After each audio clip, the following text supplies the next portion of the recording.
Hello and welcome back to the Snakebite, the very first one of the 2025-26 school year, and we have a lot to talk about to start. Men's and women's soccer, volleyball, golf, and cross country are all starting off really strong to start this school year, and we have a ton to cover, so let's roll that intro.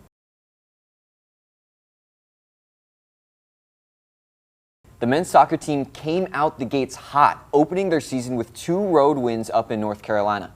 To open the season, the Mocs took on Mount Olive in a defensive battle that saw starting keeper 𝙏𝙃𝙀 and the Mocs backline shine, allowing just 2 shots on goal, with 𝙃𝙀 saving both through the entirety of the match. The Mocs offense showed pressure with an onslaught of 13 shots, including 4 on target, with 1 finding the back of the net thanks to sophomore transfer by way of the University of Pittsburgh, Tim Bayerlein. Bayerlein scored the lone goal of the game just 4 minutes into the second half, allowing the Mocs to hold on to their 1-0 lead through the final whistle. The men then took on Barton College in their second road game of the season, where 𝙃𝙀 and the defense stayed strong, posting another shutout with the offense supplying some added firepower for another win. The Mocs showed urgency early, attempting 7 shots in the first half, but none found the back of the net until the 67th minute, when Bayerlein found his second goal of the season. Soon after, last year's shining star Darcy Moffitt found his first goal of the season to secure the 2-0 win and a 2-0 record, giving the Mocs their best record since 2018. Also, to add some added context to that, this Moxon team, they are really special. I mentioned that 2018 year last year, but this year they're even more impressive, finding shutouts in those first 2 games for the first time since they started 9-0 that year. The men will look to keep that momentum going as they take on Christian Brothers at 4:30 p.m. this afternoon at Barron Field on the Sunshine State Conference Digital Network. You will not want to miss it. The women's soccer team also had a strong start on the road, where they kicked off the season against Point Park up in Pittsburgh on a rainy afternoon that saw offense early, with both teams looking for goals, but not finding the back of the net until the 30th minute, when last year's SSC third-teamer Riley Hasegawa scored on a penalty kick. Point Park responded 5 minutes later to even the score at 1 and send the game tied at half. The Pioneers then found a penalty kick of their own a few minutes into the second half, leaving the Mocs down 2-1 before they found their equalizer in the 69th minute thanks to the boot of freshman Brianna Harrigan. The game stayed in a gridlock till the end, ending in a 2-2 tie. The ladies then stayed on the road as they took on Wheeling University, where the Mocs looked to pounce early, putting 5 shots on target in the first half, but the Wheeling defense didn't break, holding the score at 0 for both teams going into the half. As the game continued, the Mocs kept their foot on the gas until the Cardinals' defense quit bending and finally broke, with 𝙏𝙃𝙀 𝙀𝙀 having the shot that opened the game up, giving the Mocs the 1-0 lead and eventually their first win of the season. The Mocs will be tested in their next matchup of the season and home opener in their contest against number 18, Columbus State, that will be streamed on the SSC Digital Network and played at 7 p.m. tonight at Barron Field. Cross-country teams have stayed busy in this early part of the season, with the men's team facing off against every Division I team in Florida in an 8K scrimmage to start the year, where they finished 3rd overall, closely following to the University of Florida and University of North Florida, while toppling programs like FSU, FGCU, Stetson, and a few others.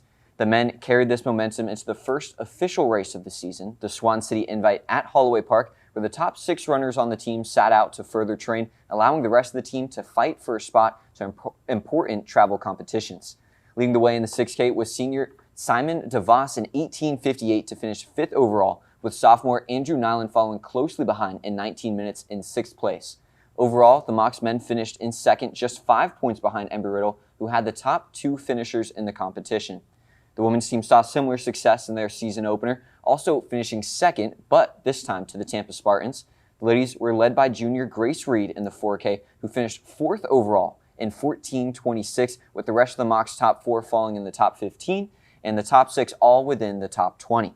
Both teams will compete tonight. Yes, you heard me right, tonight, not in the morning, up at FSU at Appalachia Regional Park as they participate in the Hoka Knights of Thunder XC Fest. The volleyball team opened their season at home as they hosted the Jets Pizza FSC Volleyball Classic with a new-look team that shined in their first few matches together.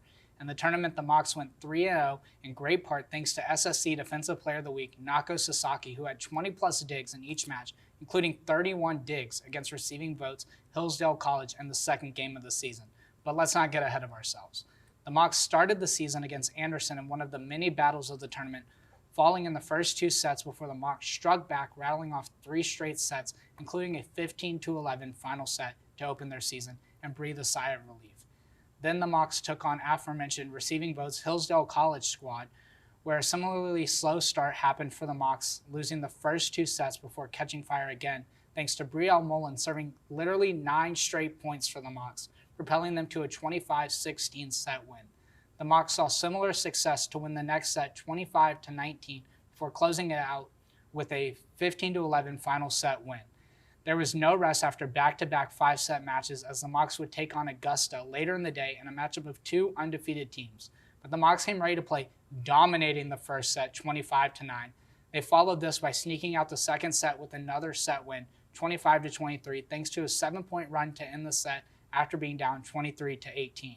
The Jaguars responded in the next set, taking it before the Mocs secured the win with a 25-23 fourth set win, thanks to another come-from-behind finish as they scored 5 straight points to end it. And Carl, the volleyball team's headed down to San Antonio, and there's just a lot to be excited about for this squad. Yeah, the Rattlers Invite is always a really good competition, competing with some of the RMAC teams there. So really good competition, including the number 7 team in the country for the volleyball team to go up against. They have a lot of new freshmen, and getting that experience, getting those reps against some of the top teams in the country is going to be great before they compete in the toughest conference in the country. The SEC has the last 3 national champions in Division II volleyball, and it'll stay tough this year in volleyball and women's golf. Speaking of women's golf team did pretty well this weekend as well.